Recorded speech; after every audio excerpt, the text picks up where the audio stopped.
Olá, tudo bem? Estou aqui com meu amigo pastor Marcos Bonfim, que é o líder de mordomia cristã para a Igreja Adventista em âmbito mundial. Um amigo que eu conheço já há algum tempo, trabalhou em vários lugares do Brasil, entre os quais o meu estado natal, Santa Catarina. Eu creio que foi lá que nós nos conhecemos inicialmente, né? Uhum. E é uma grande alegria poder estar aqui na casa dele, em Maryland, próximo aqui da sede mundial da Igreja Adventista, que é onde ele trabalha.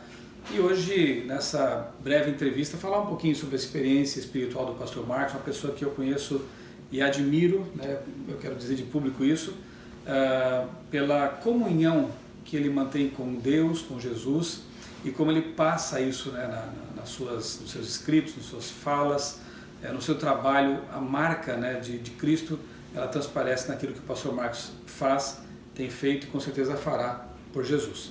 Tem uma família bonita, abençoada, e eu me sinto honrado, feliz de poder entrevistá-lo, para que você também possa receber um pouco dessa bênção, né? E quero começar então perguntando, pastor Marcos, pedindo que você fale um pouco sobre a sua experiência ministerial, né?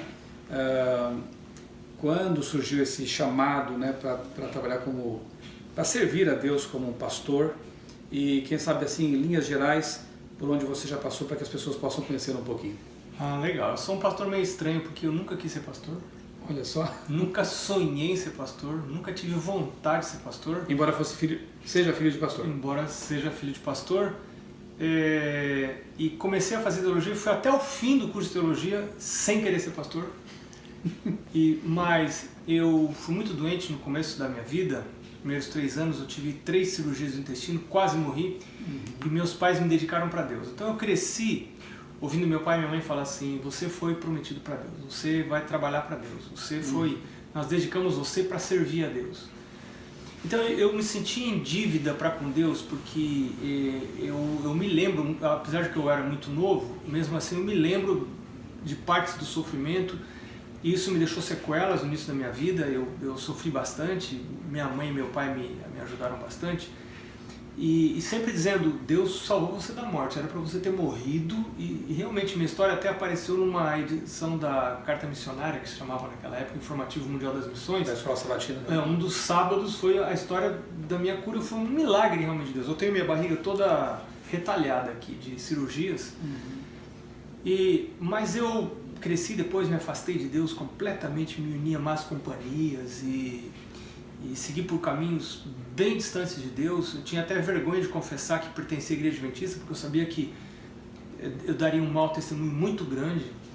E quando voltei para Deus, já no final da adolescência... Inclusive, só um detalhe, pastor, para não esquecer, parte dessa história do pastor Marcos, do seu desvio, digamos assim, né, dos caminhos de Deus e retorno, eu contei numa entrevista aí transcrita no livro Nos Bastidores da Mídia, que é um dos meus livros, né? E está lá o testemunho do pastor Marcos aqui.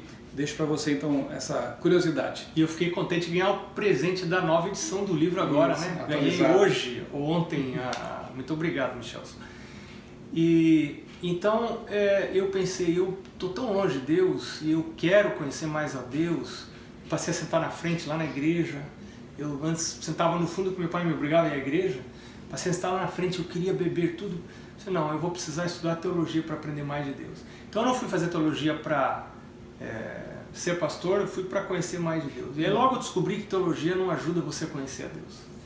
O que ajuda você a conhecer a Deus é você acordar mais cedo e estudar a sua Bíblia, estudar a lição da escola sabatina, ter seu momento de oração todos os dias, desenvolver o hábito. E essa foi...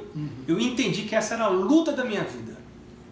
Era eu desenvolver o hábito de buscar Deus em particular. Um bom combate. Se eu fracassasse nessa luta, estava fracassada a minha vida eterna. E eu quero dizer para você que essa é a minha luta até hoje ainda. Todo dia é um desafio. Todo dia é um desafio sair da cama. Não tem nenhum dia que não seja desafio. E essa é a nossa maior luta. Não é para não adulterar, não é para não roubar, não é para não mentir, não é para não pegar as coisas dos outros. A luta da gente é para ir à presença de Deus na primeira hora do dia. E a vitória nessas outras questões deriva tudo disso aí. Dessa vitória. Então, só que lá no final você perguntou como que foi chamado o ministério.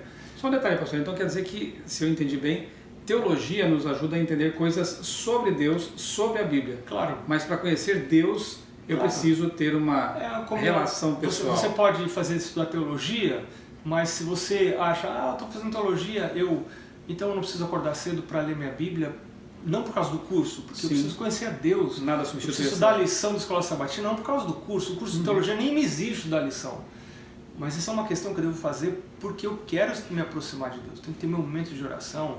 Vou à igreja não por causa de um compromisso, mas porque eu quero conhecer Deus. Então, é isso que faz a diferença na vida cristã. Né? Perfeito. Mas como eu estava dizendo, então no final do curso eu percebi, eu não queria ser pastor, ainda não queria, mas eu entendi que a minha força de vontade era tão fraca que se eu não tivesse algo que me forçasse a ter contato com a Bíblia todos os dias, eu ia me desviar novamente. Então eu trabalhava já como professor na escola adventista, professor de música. Aí eu fui à associação e disse, olha, eu quero trabalhar com a Bíblia. E imaginando que eles iam me mandar para ser um obreiro bíblico numa série de conferências, né, que eu ia fazer com muito prazer o trabalho, eu dar estudos bíblicos. E aí me pediram para ser um pastor distrital. Eu estava completamente despreparado, eu não tinha menor preparo, nunca passou pela minha cabeça ser um pastor distrital. Então foi um choque muito grande, foi um trauma muito grande, foi muito difícil. Eu sofri muito e os irmãos, coitados, devem ter sofrido mais do que eu ainda, né, por ter um pastor sem preparo nenhum, não sabia nada, exatamente nada, e foi assim. Isso no Rio Grande do Sul? Isso foi em São Paulo. Já em São Paulo. São Paulo, Sim. Eu comecei porque vivi a minha vida, nasci no Rio Grande do Sul, mas vivi a vida toda, fui criado em São Paulo, a Zona Sul de São Paulo, Capão Redondo, os manos do Capão que estão me ouvindo. Né? Ali foi sua escola inicial? Ali ministério. Pastor, você já trabalhou com o Ministério da Família, na divisão sul-americana da Igreja Adventista. Tem trabalhado já há alguns anos na área de mordomia cristã, já vamos entrar nisso aí, mas eu sei que você também dá muito valor à questão da reforma de saúde, a importância dos exercícios físicos, da alimentação o mais natural possível. De onde vem essa? Tem algo a ver com a sua doença? Ou isso, além disso, também tem algo a ver com uma compreensão espiritual mais profunda do assunto? Eu vivi sofrendo muito tempo de problemas de saúde, sofria muito mesmo, problemas digestivos e tal. E Deus me deu o privilégio de meus pais me levarem meio na marra, num final de semana, para um seminário sobre saúde, de um final de semana lá em São Paulo, em Cotia. No centro de treinamento de Cotia. E eu era adolescente, devia ter uns 18, 19 anos. Eu fui com muita má vontade e aquele encontro começou a mudar a minha maneira de ver a vida, minha maneira de ver o meu corpo e inclusive minha vida espiritual. E hoje, depois de estudar os escritos de Ellen White, eu entendi que a gente não pode cuidar da saúde para ter saúde. A gente não cuida da saúde para ter longevidade. Isso é uma grande besteira, porque vai morrer todo mundo. O vegetariano morre, o comedor de soja morre, todo mundo vai morrer, mas cedo ou mais tarde vai envelhecer e morrer. Não, mas você vive 10 anos mais, mas 10 anos mais não é nada. Né? Mas é porque os meus hábitos de saúde vão afetar minha conexão com Deus. Ellen White diz que essa conexão ocorre através dos 12 pares de nervos cerebrais. E tudo que vem afetar a livre circulação de corrente elétrica nesses nervos, dormir tarde, não tomar água, comer gordura, comer coisas que não prestam, não se alimentar com fruta, sedentarismo, tudo isso vai afetar minhas percepções espirituais. E se você quer ser dirigido pelo Espírito Santo, o maior privilégio que um ser humano tem é ser dirigido pelo Espírito Santo. Você vai comprar um carro, o Espírito Santo vai dirigir você. Agora, como que você vai desenvolver essa sensibilidade para ouvir a voz de Deus? Se você não tem hábitos físicos adequados, fica fisicamente impossível você receber essas mensagens, porque essas mensagens elas são enviadas por processos cerebrais e físicos. Bênção é a energia elétrica que percorre os nervos do nosso corpo. Isso são bênçãos. Bênçãos são coisas que ocorrem a nível físico e o contato de Deus ocorre respeitando leis naturais. Sim, sempre. Então, se eu desrespeito as leis naturais do meu corpo, eu estou desrespeitando o desejo que Deus tem de se comunicar comigo. Né? Então, por isso é extremamente importante.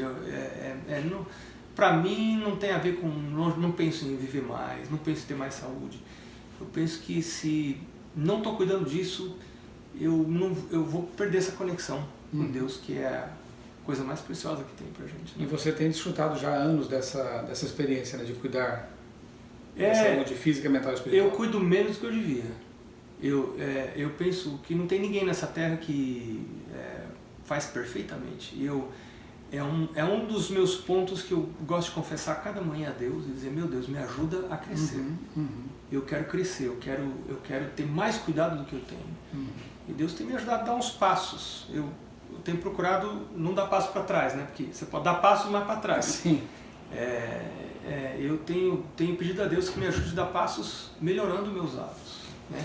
Duas coisas que eu achei interessantes aqui nessa sua resposta e que fica até como estímulo para você que está nos acompanhando, porque sabe você que é um líder na igreja, um pastor, um pregador, um palestrante nessa área de saúde, né? Primeira, eu vou começar pela última e depois para a primeira aqui, né?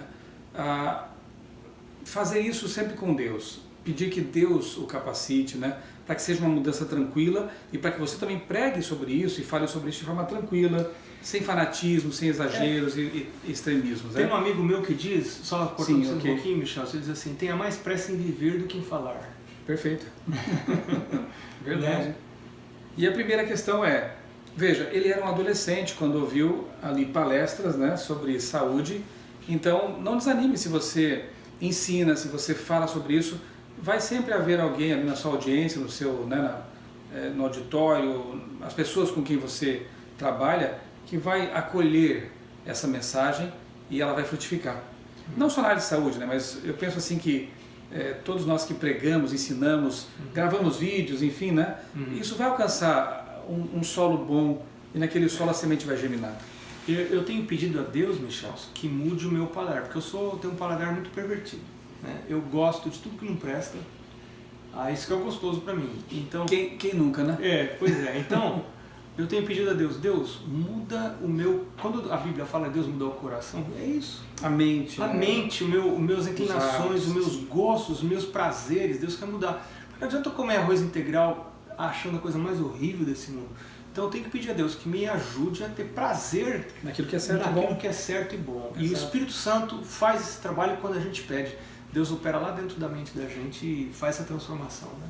Perfeito. Obrigado por esse testemunho também. Agora vamos para o ponto, né, que tem que ver com a sua atual né, função e atuação na igreja também, que é ligada àquilo que é conhecido como mordomia cristã. Pastor, antes de algum testemunho, de conceitos mais teológicos, experimentais também, o que é isso, mordomia cristã? Na igreja adventista a gente até tem uma certa familiaridade com essa expressão, né? Mas talvez alguém que não seja um adventista ou que esteja acompanhando esse vídeo por qualquer outro motivo, né? Porque mordomia lembra de mordomo, né? Mas teologicamente o que é isso? Vem do conceito bíblico de que nós não pertencemos a nós mesmos. Jesus falou, vocês não são de vocês mesmos, vocês foram comprados por um preço, por isso vocês devem glorificar a Deus. Não só no corpo, mas a gente deve glorificar a Deus em tudo que a gente faz. Então, como eu não pertenço a mim mesmo, todas as coisas pertencem a Deus. Então, a gente tem o hábito de falar assim, né? A minha esposa não é minha coisa nenhuma. Né? Meus filhos não são meus, eles pertencem a Deus. Meu carro não é meu carro, o carro de Deus. Então, eu sou apenas um mordomo, eu sou um administrador das coisas de Deus. O que aumenta a minha responsabilidade, porque eu não estou dirigindo o meu carro, estou dirigindo o carro de Deus. Eu não estou tratando dos meus filhos, eu estou tratando dos filhos de Deus. Eu não estou lidando com a minha esposa, eu estou lidando com uma mulher que pertence a Deus. Então, quando você falou sobre exercício físico e alimentação, na verdade o conceito estou cuidando de um corpo que não é meu. Não é meu. A Bíblia fala isso. Estou zelando por algo que me foi emprestado. Então, esse é o conceito de mordomia cristã, porque você, na verdade, você está aqui na Terra para ser um instrumento de Deus para cumprir os propósitos dele aqui. Deus podia enviar anjos, mas ele fala assim, não, isso é para o seu crescimento espiritual, para o seu crescimento, para o desenvolvimento de caráter. E tem um jeito muito prático, Michelson, da gente revelar isso e exercitar essa experiência, que é quando a gente recebe um salário. Porque a palavra de Deus fala assim, você reconhece que foi Deus que deu para você o salário? Ou você pensa que é você que... Porque lá em Deuteronômio a Bíblia diz assim, nunca digas no teu coração, o meu braço e a força do meu poder me adquiriram essas riquezas. Antes lembrarás que é o Senhor teu Deus que te dá poder para adquirir essas riquezas. E para eu não esquecer que vem de Deus, Deus fala assim, você tem que devolver o dízimo. O dízimo é 10%, dízimo em ofertas. Eu quando entendi isso, eu passei a devolver o dízimo, não porque eu quero ajudar a igreja. Eu até sou bem egoísta, na verdade, né? Eu devia ter um espírito assim, de ajuda maior, mas na verdade eu devolvo em reconhecimento a Deus. Eu sei que tem um Deus lá no céu, um Deus que é criador do céu e da terra. E no primeiro momento que eu começar a duvidar da existência desse criador que dirige as coisas dessa vida e que afeta a minha vida e que tem poder de se intrometer para alterar as situações da minha vida, no primeiro momento que eu parar de crer isso, eu acredito que a primeira consequência vai ser que eu vou parar de devolver o dízimo. Porque eu não vou ser, vou usar uma palavra bem quase chula, eu não vou ser trouxa de ficar dando meu dinheiro para os outros. Se não porque na verdade eu entrego na igreja, mas eu estou dando para Deus, um ato de adoração. E isso me relembra cada vez. Hoje eu estava olhando agora, pouco antes da gente começar essa entrevista, estava olhando, chegou mais, aqui eu ganho de 2 em 2 semanas. Então chegou mais uma metade do meu salário, chegou hoje. Eu já pensei, primeiro eu tenho que, antes de gastar qualquer coisa, eu tenho que ir lá no meu escritório, sentar, fazer as contas, calcular quanto que é o dízimo e quanto que eu vou entregar de oferta. Não tem ninguém pedindo para mim, ninguém me controlando, ninguém sabe, mas eu não entrego para pessoas, eu não entrego para ajudar a igreja. E é o conceito do primeiro Deus, né? Exatamente, antes de tudo, porque se eu não entregar, meu pai falava assim para mim, esse dinheiro aqui na minha mão é maldição, mas o dinheiro na mão de Deus ele é uma bênção para mim. Porque a Bíblia fala, né? Você faça prova de mim para ver se eu não vou abrir janelas do céu e derramar sobre você bênção tal que sobrevenha a maior abastança. Então, para mim, cada vez que eu vou para meu escritório, que é em cima da minha casa, e eu sento ali para fazer a conta, tem um conflito muito grande, porque eu não quero dar. Eu vou fazer a conta, eu olho, às vezes me apavoro com o valor, porque por experiências que Deus nos deu, hoje a nossa oferta é maior que o dízimo. E aí eu junto os dois, o dízimo e a oferta, às vezes é um dinheiro que eu estou precisando, né? Então eu tenho que decidir se eu creio na palavra de Deus, se eu creio na Bíblia, se eu creio que existe um sustento sobrenatural, ou se eu só dependo do meu taco. Se eu só dependo do meu taco, se eu só dependo do que eu posso fazer, eu não tenho condição de devolver o dízimo. E eu não vou devolver o dízimo. Então, cada mês ou cada 2 semanas que eu devolvo o dízimo, eu estou falando para mim mesmo, você ainda crê que tem um Deus.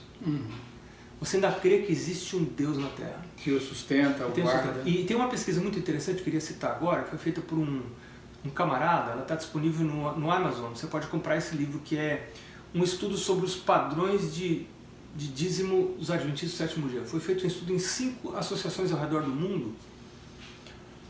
E eles descobriram uma coisa muito interessante, que eles separaram os adventistas em dizimistas regulares e não regulares, e não dizimistas. Eles descobriram que os dizimistas regulares, eles têm também outras 5 características. Os que são dizimistas regulares, eles também são as pessoas que guardam o sábado de pôr do sol a pôr do sol.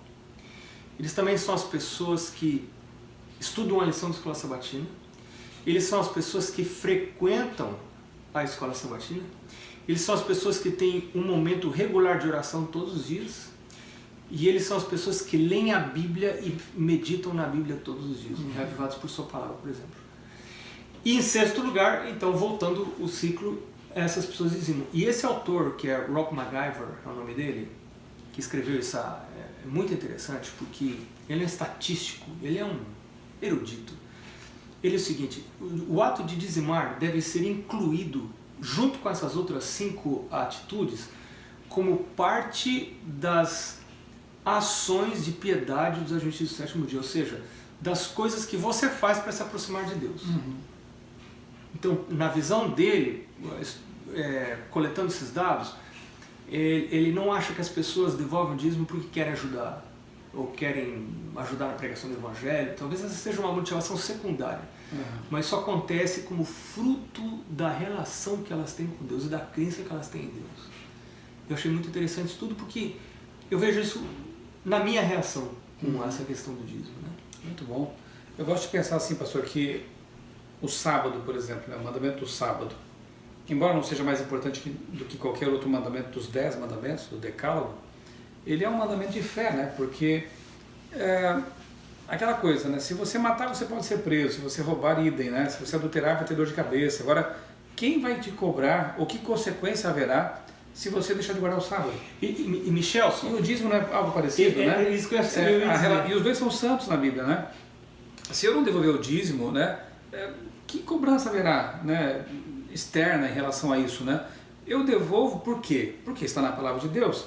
E é bom que se diga que está no Antigo Testamento e também no Novo Testamento, né? Eu posso deixar aqui na descrição do vídeo depois um link para um estudo que eu tenho aqui no meu canal, no meu blog, né, outraleitura.com.br, sobre esse assunto do dízimo, né?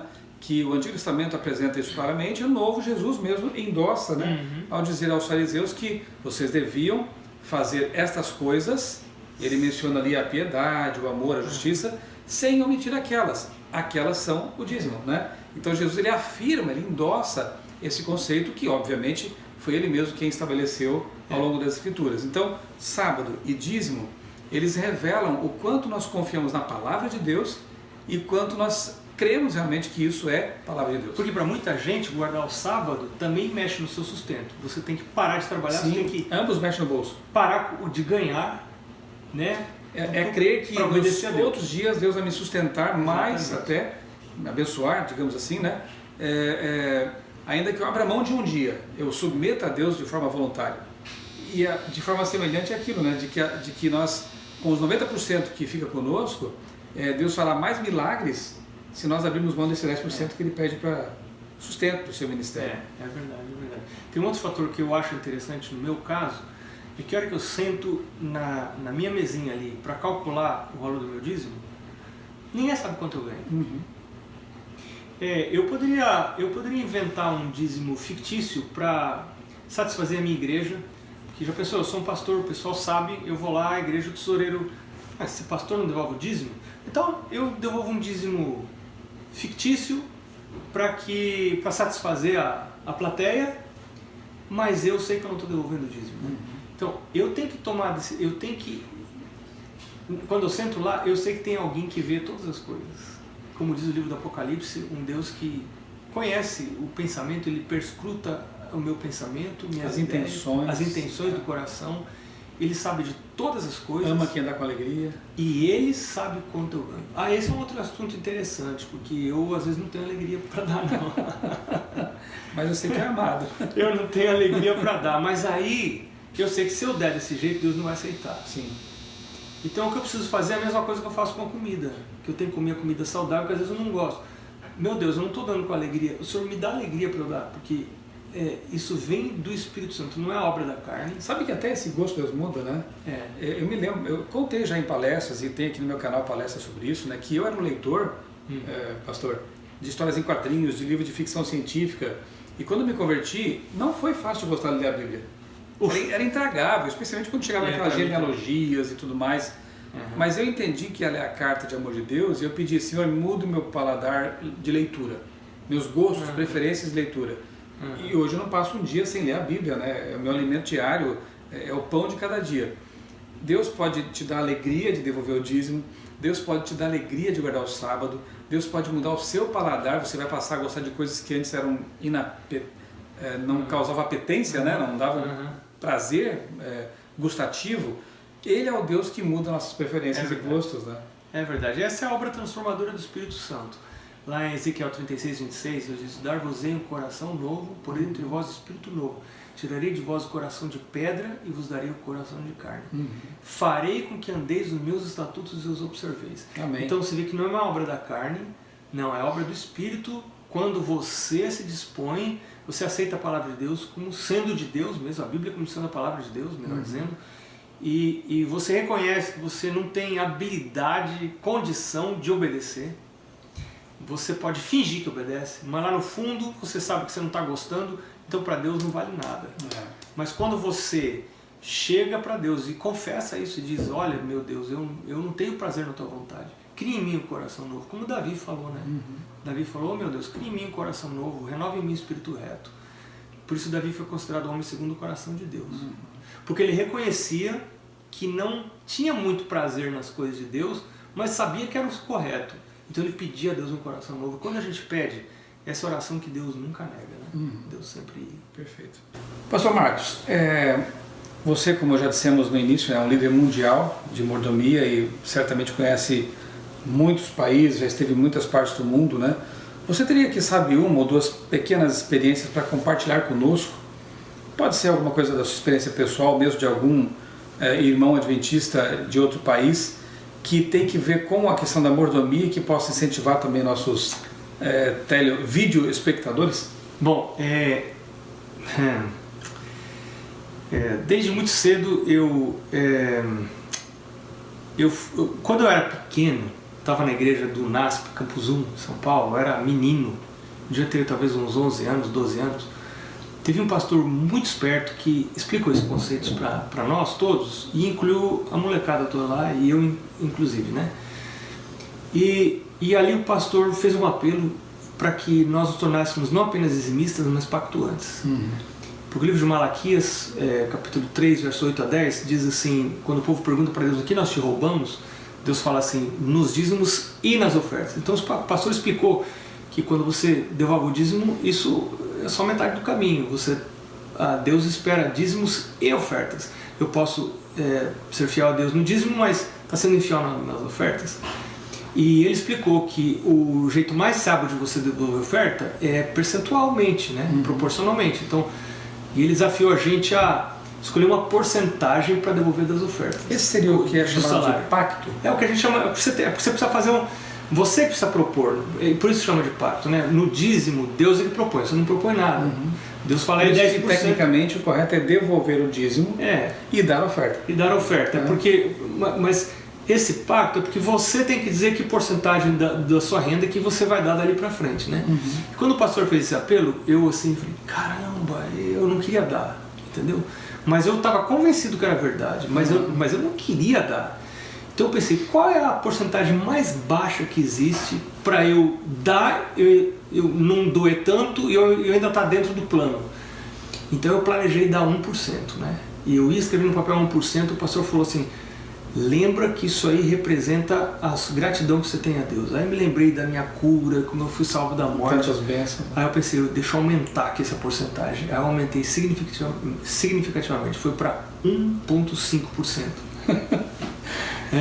E eu passei anos, depois Deus me levou, Deus me deu um emprego em escolas adventistas, eu fiquei tão grato a Deus, fui para 3%. Depois nós nos casamos, fomos para 5%. Quando Deus me chamou para trabalhar nessa área de mordomia cristã, que para mim foi uma surpresa muito grande, porque ninguém sonha em trabalhar nessa área, porque é uma área em que as pessoas não querem ouvir essa mensagem e quando você é chamado para falar, você sabe que é uma mensagem que as pessoas naturalmente não têm inclinadas a ouvir. Além disso, né, pastor, depois retoma, né? Infelizmente, a gente sabe que existem pessoas, líderes religiosos que acabam distorcendo esse conceito de mordomia bíblico, né, para se favorecer. Então, por haver essa distorção e essa má compreensão, acaba sendo realmente uma área tanto árida até. Enfatizando teologia da prosperidade, isso, que não é bíblico, né? Falar agora, mas enfim, então quando Deus nos chamou para trabalhar nessa área, para educar a igreja nessa área, eu pensei, o que eu posso fazer? E aí eu pensei que a primeira coisa que a gente podia fazer era a gente ter uma experiência mais desafiante nessa área. Então nós tínhamos 5%, resolvemos dobrar para 10%. Numa época em que o Brasil vivia uma situação econômica terrível, terrível. Tinha alguns meses que a inflação era 80%. Então a gente com o salário completo já não sobrevivia. Era muito difícil sobreviver. E quanto mais a gente devolvendo ao todo 20% do nosso salário, né? Então foi uma situação assim, economicamente falando, muito difícil. E nós resolvemos, eu pensei assim, se Deus não existe, se a Bíblia não está falando a verdade, bem rápido eu vou descobrir. Porque eu não tenho condição de pregar uma coisa que eu não creio. Eu preciso crer, mas para que eu preciso ver? Então, onde é que eu vou ver? Eu não vou ver na vida dos outros, eu vou ver na minha vida. Então, eu já não estou conseguindo me sustentar com o meu salário inteiro. Agora, se eu devolver ao todo 20% do meu salário, eu não vou sobreviver. a não ser que ocorram milagres. E eu quero dizer para você, Michel, que nessa época da nossa vida foi a época que nós vimos mais milagres. Foi impressionante os milagres que nós vimos. Nós vimos muitos milagres antes também. Temos muitas histórias. Eu me lembro de época que a gente não tinha dinheiro para comprar. Bom, a gente não usava fralda descartável porque não tinha dinheiro para comprar. Nós usávamos calças plásticas com fralda de pano. E a gente não tinha. Nós chegamos num dia que todas as calças plásticas estavam rasgadas. Já eu tinha remendado com fita crepe. E a fita crepe, já tinha mais fita crepe que plástico nas calças plásticas. E estava vazando tudo, as meninas molhadas na igreja. E minha esposa disse: eu não tenho condição de ir para a igreja dessa maneira. E estava no inverno. E eu não tinha dinheiro para comprar uma calça plástica. E Deus criou, a gente não tem tempo de contar aqui nesse vídeo, porque a história é um pouco comprida, mas Deus criou condições, não só de trazer muito mais calças plásticas do que a gente podia usar, sem pedir para ninguém. Isso é uma coisa interessante. A gente só dobrava o joelho e orava, a gente não pedia para ninguém. E o Senhor está dentro da nossa casa. O Senhor ouve as coisas que acontecem. E o Senhor atende orações, ouve orações. E nessa mesma época, o Senhor trouxe... Nós morávamos numa casa que tinha... Não era a nossa casa, era a igreja que nos concedia a casa, mas era uma casa razoavelmente boa para a época. Com vários armários embutidos, vazios, obviamente. E em 7 semanas, Deus encheu todos aqueles armários de roupa, de tal maneira que a minha esposa disse assim: você tem que ir lá falar com essas pessoas para elas pararem de dar para você, porque já não está fora do normal isso aqui. E quando minha esposa falou isso, na semana seguinte já não veio roupa, não precisei falar com ninguém. Então assim, parecia que havia um ser dentro da nossa casa que estava ouvindo tudo e estava vendo tudo. Parecia não, tinha. Sim. E tem, né? Nas nossas casas tem um ser que está ali, que sabe tudo que está passando. E eu digo para você assim, que a gente nunca teria tido uma experiência como essa, e outras mais. Nós tivemos muitas histórias, mas muitas mesmo, que nós não temos a menor dúvida da existência de Deus. Nossas filhas não têm a menor dúvida da existência de Deus, porque elas tiveram que, elas experimentaram, elas viram, elas sabiam o que acontecia.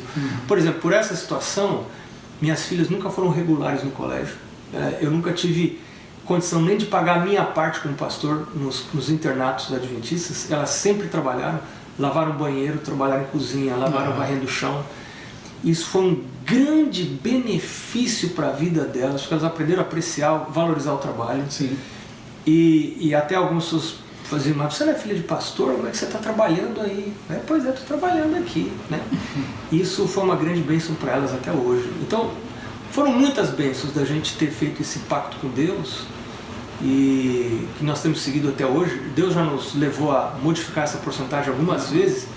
Quando a gente faz apelo para outros para aumentar a porcentagem, a gente às vezes é chamado a aumentar também. Sim. E tem levado a gente a viver pela fé. Mas você percebe a diferença, né? Que são decisões tomadas com razão, com racionalidade, com oração, né? Com bom senso. Não é aquela coisa de emocionalismo, de apelos assim forçados, como a gente vê por aí, televangelistas ou coisas parecidas. Não. Então é uma coisa feita com base na Bíblia. Aliás, pastor, deixa eu então perguntar isso também, né? Onde fica o limite entre uma decisão impensada, alguma coisa assim feita com falta de bom senso, precipitação, porque alguém pode de repente estar ouvindo, assistindo esse vídeo: então eu também vou tomar a decisão de dar 10%, 20% de ofertas, enfim.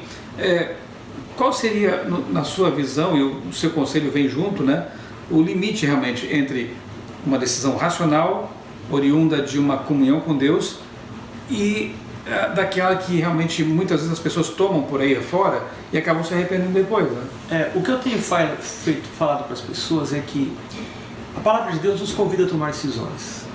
Paulo fala em, não sei se é 1 Coríntios, 2 Coríntios 9, Paulo diz assim: cada um contribui segundo propôs no seu coração. Ou seja, essa proposta, ela não precisa ser divulgada. Eu não costumo divulgar a porcentagem que eu estou entregando para Deus como oferta agora. Porque é uma informação que pode não ser usada da maneira correta. Sim.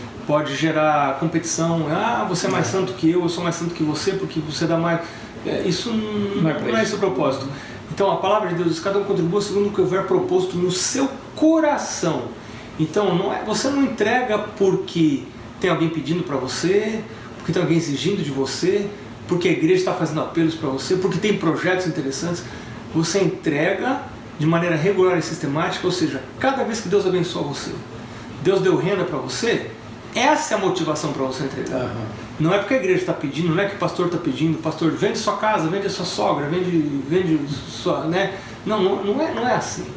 E você entrega com uma resposta ao convite do Espírito Santo ao seu coração. Deus pode usar instrumentos externos para fazer esse convite, mas eu devo ir para minha casa, orar e pedir que o Espírito Santo me revele o que eu devo fazer. Essa semana nós renovamos o nosso pacto de porcentagem. Nós renovamos a porcentagem, minha esposa e eu. E isso nós estamos lutando para essa renovação. Eu, particularmente, estava lutando há muito tempo, hesitando em dar esse passo, porque é um passo que para mim é desafiador. Isso levou, eu acredito, talvez uns 2 anos que eu estou lutando com isso, e finalmente não consegui mais. Parece que o Espírito de Deus ganhou a batalha, né? Não, eu tenho que realmente fazer isso, porque Jesus está voltando mas ninguém me exigiu, não tem ninguém me pedindo, não tem ninguém me cobrando, não tem um chefe, não tem um pastor sabendo quanto que eu entrego. O pastor da minha igreja não sabe quanto que é a porcentagem que me entregam. É uma coisa que não é entre mim e a igreja. Não tem nada a ver com a igreja.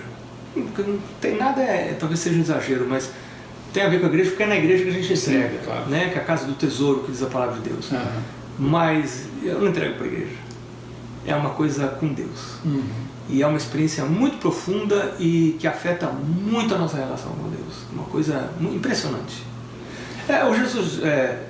Jesus disse: onde está o teu tesouro, ali estará o teu coração. Então quando você começa a investir nas coisas de Deus, o seu tesouro, suas finanças, o seu coração vai estar lá. O seu coração vai estar com o Senhor. Né? E é bonito ver esse conceito, porque não se trata de uma barganha como alguns apresentam, né?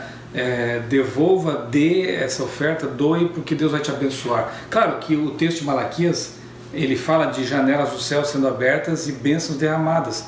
Mas você percebeu que a bênção pode ser saúde? Sim. Né? A bênção pode ser fraldas, calças plásticas, né? Pode ser, enfim, ela é multiforme, né? Mas tem pessoas que só associam isso com algo material. Obrigado por você ter trazido esse conceito de volta, esse conceito da teologia da prosperidade, né? Você dá para você ser abençoado. Eu dou isso para Deus, vou devolver o dízimo para Deus me abençoar. Isso é uma ignorância muito grande em relação à Bíblia, a teologia do dízimo. A teologia bíblica do dízimo. A teologia bíblica do dízimo. Porque o dízimo você não dá para ser abençoado. O dízimo, Deus sempre se antecipa. Exato, Deus sempre se antecipa. É sempre Deus que me dá primeiro. E eu só dou porque... Eu tiro o dízimo da onde? Da bênção que já recebeu. Exatamente. Então quando a pessoa ela pensa que ela devolve o dízimo para ser abençoada, ela não percebeu que ela não tem de onde tirar o dízimo se Deus abençoar. Exato. Então a bênção vem sempre primeiro. E por isso que o fato de ser uma porcentagem nos remete à bênção. Para você calcular essa porcentagem, você tem que olhar para a bênção para você calcular. E a oferta também. Se a oferta é percentual, não é um valor, um montante que você entrega, é uma porcentagem da bênção. Então você sempre está voltando para a bênção. Então eu não entrego para ser abençoado. Eu entrego como um reconhecimento de que eu já fui abençoado. Então Deus me abençoou, eu sou grato por isso e eu vou entregar. Agora, como você disse, Deus fala: tá legal, então eu vou abençoar você de novo. E aí Malaquias, na verdade, está falando da bênção secundária. A bênção primária é aquela que você recebe antes de você devolver. Senão você não consegue nem devolver nada, você não tem nada. Claro. Dízimo de 0 é 0, como é que você vai entregar? Né? Mas aí Deus fala assim: mas eu ainda vou abençoar você mais, para você ter mais para entregar. Então é maravilhoso isso. Isso evita toda e qualquer barganha, toda e qualquer tentativa de subornar a Deus. Deus é um Deus, a palavra de Deus diz que é um Deus que não aceita suborno. Deus não aceita jamais que você vá devolver o dízimo para ser abençoado. Isso na verdade é uma ofensa para Deus. Deus diz, então você está afirmando que você não reconhece que eu já estou abençoando você. Né? Então é muito duro isso. Obrigado por ter citado isso. Ainda sobre essa questão de dízimos e ofertas, eu gosto de comparar esses conceitos com a questão do sábado mesmo, né? Por exemplo, quando eu dou um estudo bíblico no sábado, né? Quando eu prego no sábado, quando eu faço alguma atividade espiritual para a igreja ou algo assim no sábado, eu estou nas horas que já pertencem a Deus. O sábado é como se fosse o dízimo. Agora, quando, por exemplo, eu dou um estudo bíblico para uma família numa segunda-feira à noite, num domingo, eu estou ofertando do meu tempo. É uma doação maior, né? Exatamente. Então, quando eu dedico um talento meu para Deus num outro contexto que não seja de igreja, eu penso que isso é mais ou menos como uma oferta, né? E eu acho que a questão da financeira também é isso, né? O dízimo já pertence a Deus, eu devolvo para Deus, é aquilo que está na Bíblia, né?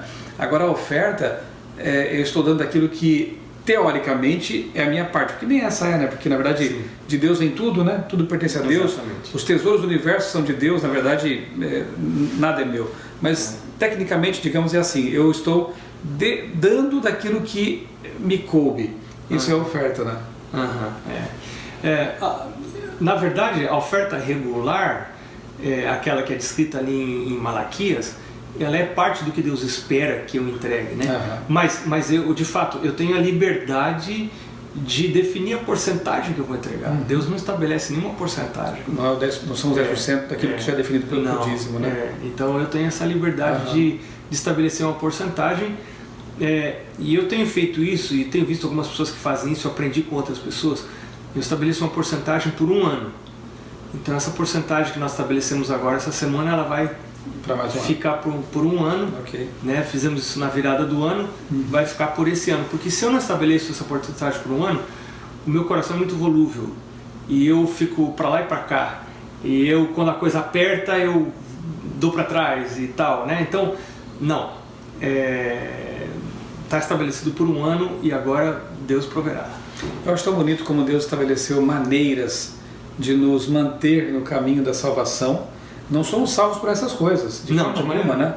Mas Deus, Ele coloca esses marcos na nossa vida, o sábado, o dízimo, as ofertas, os cultos, o culto familiar, o culto em congregação na igreja, são formas que Deus usa para nos dizer, eu estou aqui, eu existo, eu cuido de você, são lembretes de Deus. Michelson, para mim, porque eu hoje tenho menos dinheiro,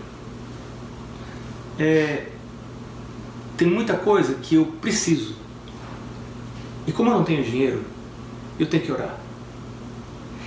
E o Senhor provê, não com o meu dinheiro, mas a gente vê a mão dele, a bênção dele. Então, isso pode aprofundar minha experiência com ele. Porque em vez de simplesmente pegar o meu cartão de crédito e ir na loja comprar, eu me desfaço desse dinheiro e coloco nas mãos do Senhor e falo, agora Senhor, o Senhor dirige. Onde é que eu encontro uma coisa no preço que está ao meu alcance? Me ajuda a mudar minhas prioridades, meus valores, né? E quando a bênção vem, você reconhece realmente que veio de Deus. Não foram as minhas forças que o conseguiram, né? Então essa dependência é bonita e reforça a nossa fé por isso, né? Ele vai conceder em resposta à oração e isso vai aumentar a minha fé e confiança. Esse é o propósito, esse é um dos propósitos de Deus com o dízimo, né? Deus quer que a gente aprenda a conhecê-lo e aprenda que nem só de pão viverá o homem, nem só do seu salário você vai virar, mas de toda a palavra que sai da boca de Deus. Quando Deus falou que vai sustentar você, o sustento não é seu problema, o sustento é o problema de Deus.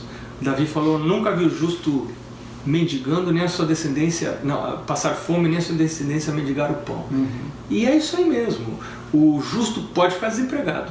O cristão pode perder o emprego, mas ele não perde a comida. Né? Não vai ser desamparado. O Senhor cuida dele. Falando em pão, pastor Marcos, agora há pouco nós degustamos aí uma deliciosa sopa. Eu não sabia desse seu outro lado culinarista, né? Mas você fez uma sopa deliciosa ali para nós. Obrigado, né, por isso. E eu percebi que ali na sala de jantar você tem uma plaquinha, um quadro na parede, né? Com aquele texto tão lindo, né, de Paulo, né? Quer comais, quer bebais, está ali a inscrição em inglês, né?